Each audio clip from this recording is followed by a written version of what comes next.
Okay, so I'm going to do my best to break this down as easily as possible. Oh, lovely, this thing stopped. Today we're talking about the 2023 or maybe early 2024 redesign for the Prius Prime. I hate it. It sucks. It's the Honda Insight without the wheel covers in the back, and if you don't see that, then you're probably part of the problem. So to make this simple, we're going to talk about interior and exterior design first, do just like engineering, and then after that I'll finish off with the rest of everything that's wrong with this. My biggest problems with this is, again, it looks like a Honda Insight without the stupid wheel covers, and then on top of that, it now has the same problem that the WRX has of the 2023 model, or the newest generation WRX. It doesn't even have body colored fenders on it. Kidding me? You couldn't even continue just to paint down or just not include the plastic cover for the fenders. No one's going off road in this Prius. Granted, I have seen a lot of like, I think it's the fourth gen Priuses off-roaded. I've in being in Yosemite, being in Arizona, in Sedona, Arizona, I believe. Sorry, in Flagstaff, Arizona, they are actually Priuses going out there camping and just on regular tires. The park rangers got Priuses out there, which is surprising to say the least. But that being said, the Prius is still also supposed to feel like you are getting the best out of the deal. I feel like that is the motion of the ocean with the Prius, is that you want to feel like I'm getting the best that I possibly can while getting the best out of what I possibly can, which is number one, I want to get the best fuel economy. Okay, well then you'll get that at a Prius or Prius plug-in hybrid. That's your goal. That's your effort. That's what you want. I want the good fuel economy. I also want to feel comfortable in this vehicle. Okay, well then we also have to make sure that it's a comfortability. We also have to make sure that the comfortability is up. We have to make sure that at least for two people, for maybe two commuters, or for at least the one person driving this Prius, that they have the ability to feel like there's space, there's room. There's also the ability to get comfortable and to be able to drive this and operate it easily and swiftly, just to downplay all of the stresses that come with commuting. Because the reason you're getting it is because you probably have a more than stressful commute, and or you just you don't want to pay $7 in gas for a 13-gallon tank. You'd rather spend that on getting 600 miles to the full tank or charge on a Prius Prime, which is possible on, I think it's only like a 9.8 or 10.1 gallon tank, which is excellent. You know what I mean? I think that pursuit is noble. I think that when I was driving a Prius C recently, which is a older vehicle, I believe it's like a 2014 Prius C. Genuinely loved how it only $48 to fill up, at a time where on my Honda it cost upwards of $60 for the same gas, same grade, same brand, and it costs about 30% more to fill that up. And I'd say not even $60, maybe closer to $70 to fill that up, as opposed to the Prius, which I'd fill up half of the time compared to the Honda. So I get the merit, and I believe in and I understand the place of cars and vehicles like the Prius. What I don't believe in is consistently being tone deaf to the people and to the understanding of just trying to provide a better quality product to the consumers. And this Prius boasts an astounding 6.6 seconds to, I know I was going to talk about the interior and exterior first, but God, like it came across the video again. 6.6 seconds, 0 to 60. I don't know who you're trying to impress with that. Who does that matter to? Again, the utility of the vehicle that you're looking for the gas mileage. You're looking for comfortability, gas mileage. You're looking for the ability to just have a vehicle that you can respect. You say, you know what, at least I have a respectable product here, and then I'm not embarrassed. I'm not driving a sports car, and I'm not driving the fanciest, car around, and I'm also not driving like the best that money can buy at a lower level. I'm not buying like a truck, like it just is it's got all the bells and whistles and all the features. I'm not looking for that. What I'm looking for is a vehicle that's going to take me from A to B, and I'm going to feel at least a little bit of pride in the fact that it's like, at least that I'm not walking around in some jalopy. I'm not walking around in my 1988 Lancer anymore. I'm not in my 1993 Honda Civic EX anymore. Like, at least, it looks respectable. I can take it anywhere and no one's going to bat an eyelash. I'm not going to draw attention. But this, this diet pill of a vehicle draws the wrong kind of attention. It almost looks like it wanted to be, a 2009 sports car. It looks, similar to like with the redesign of the Dodge Dart in 2012, 2014. Again, to the Honda Insight, which is also another, hybrid vehicle, but trying to make it into this Osmosis Jones aspirin pill of a vehicle isn't the way to go from the inside to the outside. Also, let's not just talk about that, but let's talk about the inside of the steering wheel. Jesus Christ, what diesel truck did they remove the steering wheel from? Like, who on their right mind said, you know what we should do? We should take like everything that was on a BlackBerry and emulate that on the sides of the steering wheel.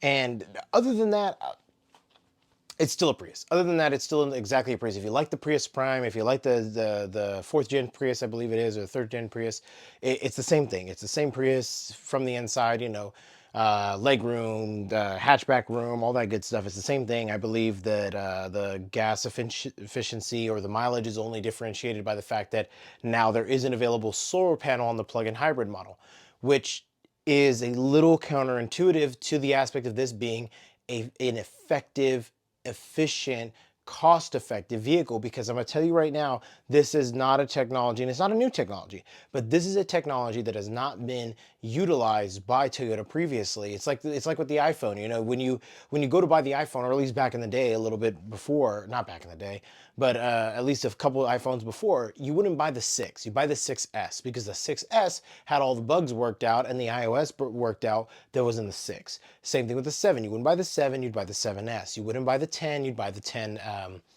or the X. I believe it was like the XS, I believe there was. And it just started getting complicated from there, and now we don't know what to buy, just the next newest iPhone. I didn't. The 14 came out, I bought the 13, but that's besides the point. You're taking that concept of it being a cost-effective vehicle, and it's already expensive to replace parts on these cars as it is. And that's my problem with a lot of these newer vehicles that are coming out. We're trying to explore the space of electric vehicles. Take the Tesla Motor Company, for example. Their entire flagship, their line is all electric cars, and they still don't get every single flaw correct. They still got batteries catching on fire in some cases, or God knows how that happened, or autopilot's failing. And there's no perfect, precise science to it. But yet these automakers, they just want to throw as many gimmicks, just like Samsung, just throw as many gimmicks at the wall as possible instead of making a tried and true product that works every time, that works the same way every time. They try to throw every gimmick, whatever it is, they just get them in the door, get them to pay 20,000 more, get them to pay 40,000 more, because that's what they're going to cost you with this Prius Prime with a solar panel. I'm almost 100% certain it's an $8,000 upgrade, just based off the top of my head. We'll see what happens when it comes out, when it releases on the line. I'll check it out. I'll see online when it releases at. But it 100% is going to cost you about 10 grand more just to go with the Prius Prime solar panel edition. And what kind of maintenance is going to be performed with that? Imagine if, God forbid, you got an accident and the B frame or the B pillar of your car gets hit and it cracks into the solar panel that you have instead of a roof. Now you're looking at God knows how much in repairs, because how much does it cost you to replace the solar panels on the roof of your house? Thousands of dollars. There's a reason why they install them for free, because if you have to maintenance them, if you have to maintenance them, you have to replace them, you have to buy parts, it's god awful expensive. And this is not a condensable science still. We do have solar products that are like, solar battery packs and chargers that are as small as a wallet, but still not an infallible product. And not that there's anything wrong with that. It's fine for Toyota to do this, but to request that the people who are in the public, who are looking for a deal right now more than ever, who are looking for a deal, who are looking to come into the dealership, which the dealership shouldn't even be a dealership anymore. They should all be on the straight to the buyer, from the manufacturer to the customer model. And the thing that I could tell you about every single dealership that I've worked for is the dealership model doesn't work. It doesn't work anymore. It didn't work to begin with. It was just a way, that it was easiest to move the cars as quick as possible, but now it's the hardest way to move the cars as quick as possible. And it's the most difficult way to move it, because the amount of hunger and the amount of desperateness for money is just insurmountable at this point. You can't keep doing this, and you can't keep overdeveloping cars that honestly have a tried and true heritage already. And I hate to say heritage, talking about a Prius, but I mean, look at this thing. Like, what the heck? What the heck? Look at this thing. Like, what is this? What is like that? Is it? And you're gonna see that on the road, and you're gonna see those taillights coming up to you. You're gonna be like, "Wow, is that somebody's Toyota Sienna because it has that same kind of like LED light? Is that a Lexus? No, it's the Toyota Prius, and it's got the solar panel on it, and it's nighttime, so it's pulling over. Like nobody wants to be involved in that, and it's okay to continue to innovate. It's okay to continue to. I think that on the interior design wise, I think that the center display console, it's raised, it's like this pyramid situation, this pyramid of Giza going on kind of architecture in it. It's ridiculous, but hey, it's okay, try something. It looks fine. I don't mind it at all. I think the redesign of the back taillights is better. I think it is. I think the redesign of the infrastructure of the back taillights is a lot better because the previous Prius Prime looked like a very painful dildo. It just looked like something you did not want to shove up there, but the vibration settings went from like 1 to 22. So you're like, well, I just had to try it out. And that's what it looked like.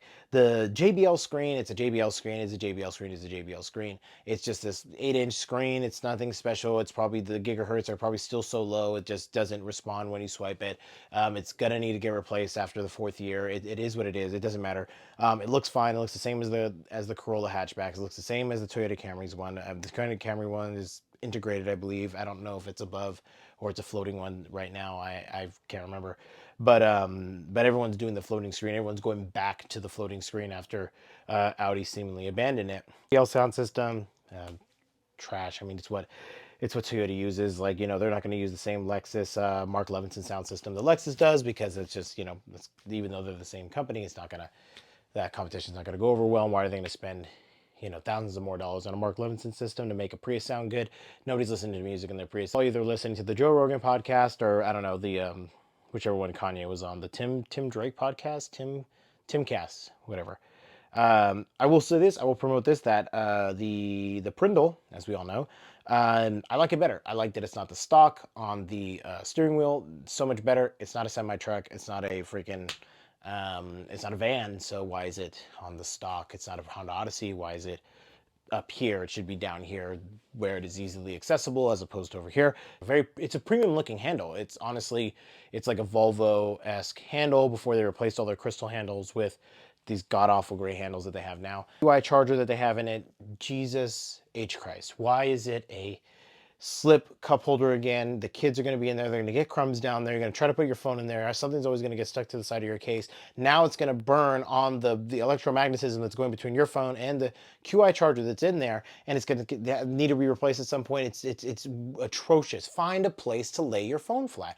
Like, just put it up in the front. It's not that hard to install a piece of plastic on the front to slap the QI charger right there on the underside of the center console. Car manufacturers have never cared about the ergonomics of cars in their entire life, so why are they acting like they do now? They care about where you put your phone or the fact that it's just easy to just tuck it away and go, because nobody does that. Everybody plugs in their phones, Toyota. Everybody plugs in their phones, even if they have Bluetooth, because you're not offering Bluetooth Apple AirPlay standard. So why are they going to need to put it in the QI charger when they need to plug it in just to be able to put the Apple AirPod? And then you boast that is a standard Apple then you boast the step. Then you boast the standard Apple CarPlay, but that's only just started. You just barely started doing that. We've been needing that, and other car manufacturers have been doing that since 2014. What are you doing? Anyways, so now we're going to talk about the engineering. Jesus Christ, I spent so much time on the out. I didn't even focus entirely on the out. But it's the things you're going to see are going to boast the collision warning. They're going to boast the collision warning. It's just, oh, it's the most advanced. It's going to turn for you. It's not any different than Honda, who's been doing it great for the past 8 years. It's not any different than Mercedes, who started doing it right before Honda did. It's not any better than the Super Cruise from Cadillac, which is honestly pretty impressive. The Super Cruise from Cadillac is the only thing that GM is doing right now. Their production line is shot. The EVs suck. It's just all over the gosh darn place because they're just trying to play catch up. They're trying to get people to get medium weight vehicles from them before Dodge decides to come out with their Hemi or Hellcat or Electric Tron Hellsport or whatever is going to be next. Traffic jam assist, it's the only thing that seems like relatively unmoot at this point from them, but again, it's just glorified autopilot that you could get from Tesla for about the same money you get a Prius Prime, and at least you get full autopilot, and you'd actually get all electric vehicle without ever having to stop to see where the sun is, or when sun goes down because you might run out of charge, or to go to the gas station. So if you really want to limit your lifestyle like that, then go ahead and do that. But I feel that the Prius takes care of that in its own way, just without needing this traffic jam assist or whatever it is. Pushes the boundary of what a hybrid could be. It pushes the boundary of my patience 100% with this design, and just with the more sloped design, and the wheels are god awful. Jesus Christ, Toyota. Oh, so anyways, that's been the 2023 Prius Prime. I honestly like the Prius Prime. I like its range. I think that the previous generation was going in the right direction. It had that kind of like Tesla Model X screen going on. I thought that they were moving in a good direction. They were simplifying things. They were getting things like minimalistically taken care of. And on the majority of the interior of this new Prius, I can say should be reflected in other lines on Toyota, like the RAV4 or maybe the Highlander, or with maybe an electric version of the Toyota Sienna. Definitely that center gear shifter is really nice. I think that that should follow suit with the Toyota Sienna. But overall, the exterior styling is just, it's not what you should be looking for. Toyota, I think that, hey, if that's what you want to do, go for it. That's okay. You are doing it, so who am I to stop you? Here's my flipped proposal.